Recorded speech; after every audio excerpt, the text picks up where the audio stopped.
To do. Nous allons conjuguer to do au présent, au prétérit, au present perfect et au futur. Future. Alright? Good.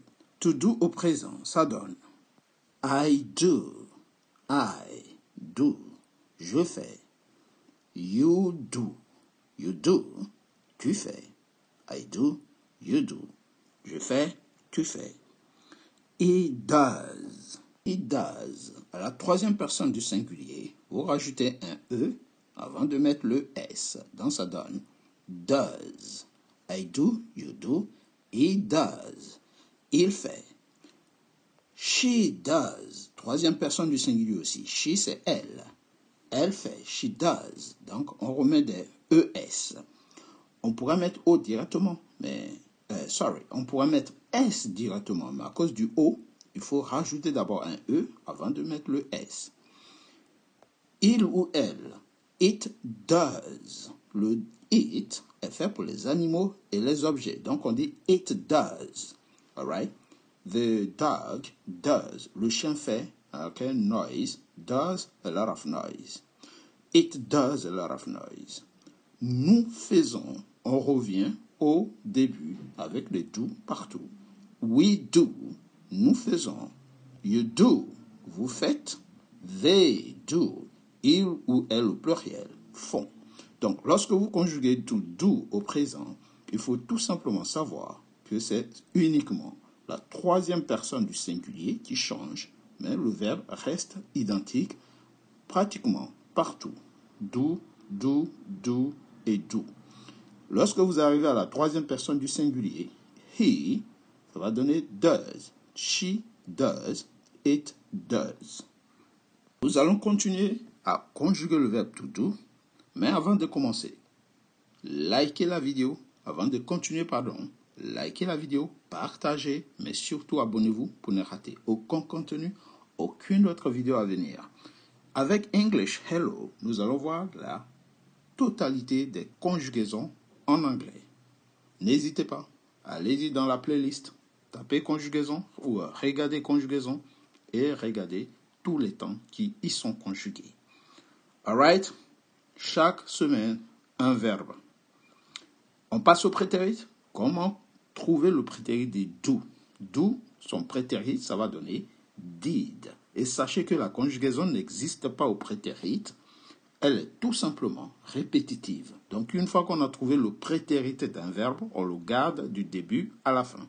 Donc, I did. Je fis. On peut aussi dire j'ai fait, mais on peut utiliser le prétérit en le transformant en passé simple en français. Donc, je fis. I did. You did. Tu fis. You did. He did. She did. Il fit. Elle fit. She did. It did. Il ou elle fit. All right. Nous fîmes. We did. Vous fîtes. You did. And they did. Ils ou elles firent. All right. Donc ça, c'est le passé simple. Mais vous pouvez le traduire au passé composé en disant j'ai fait. I did.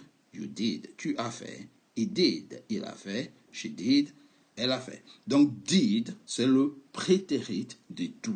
Et le prétérit ne change pas, quel que soit le verbe. Lorsque vous changez le verbe, vous trouvez son prétérit, vous le gardez du début à la fin. Alright? C'est à peu près la même chose au present perfect. Mais avant de commencer le present perfect, un petit like et surtout, abonnez-vous. N'hésitez pas, partagez la vidéo à vos amis, à vos proches. Donc, je disais, le present perfect se fait avec le have plus le participe passé de do qui va être done. Donc, pour conjuguer un verbe au present perfect, il faut d'abord avoir l'auxiliaire have au présent. I have, you have, he, she, it has. We have, you have, they have. Et après, nous allons rajouter done, qui est le participe passé de do. Ce qui donne I have done. J'ai fait. Ici, le present perfect, c'est plus l'équivalent du passé composé au fait. hein, vous utilisez le passé composé pour traduire l'idée du present perfect. Donc, j'ai fait, I have done my homework. You have done your homework. Tu as fait tes devoirs. Donc, une fois que vous avez trouvé le participe passé du verbe demander, qui est do, vous gardez le même partout. Vous voyez, I have done, you have done, he, she, it has done. Donc ici, c'est la même chose. Done, done, done. Vous voyez, done, done. Ça, c'est le participe passé de do.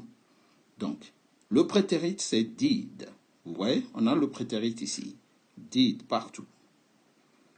Le present perfect, on a le participe passé ici. Done, partout. Donc, si vous remarquez bien, do a deux passés. Vous voyez, ici, le do, c'est le verbe. Il va donner did au prétérit et il va donner done ici au participe passé. Did, done. Et tous les verbes ont toujours chacun un prétérit et un participe passé. Certains ont des prétérits qui sont identiques au participe passé. Ok? Il faudra les connaître. On reviendra dessus. Mais lorsqu'on vous demande de conjuguer au present perfect, c'est essentiellement l'auxiliaire et le participe passé. Si vous avez aimé, n'hésitez pas. Likez la vidéo, partagez à vos amis, mais surtout, abonnez-vous. On passe maintenant au futur. Le futur, c'est encore simple. Une fois que vous avez trouvé le modal qu'on utilise pour conjuguer au futur, vous gardez le même verbe du début à la fin. Alright? Ici, on va utiliser le modal where pour faire le futur. Il y a quelques exceptions que je vais vous expliquer plus tard. On passe à where do. Donc ici, je ferai, ça va donner I will do. I will do. Donc vous voyez le where. Donc nous avons where. Vous rajoutez do.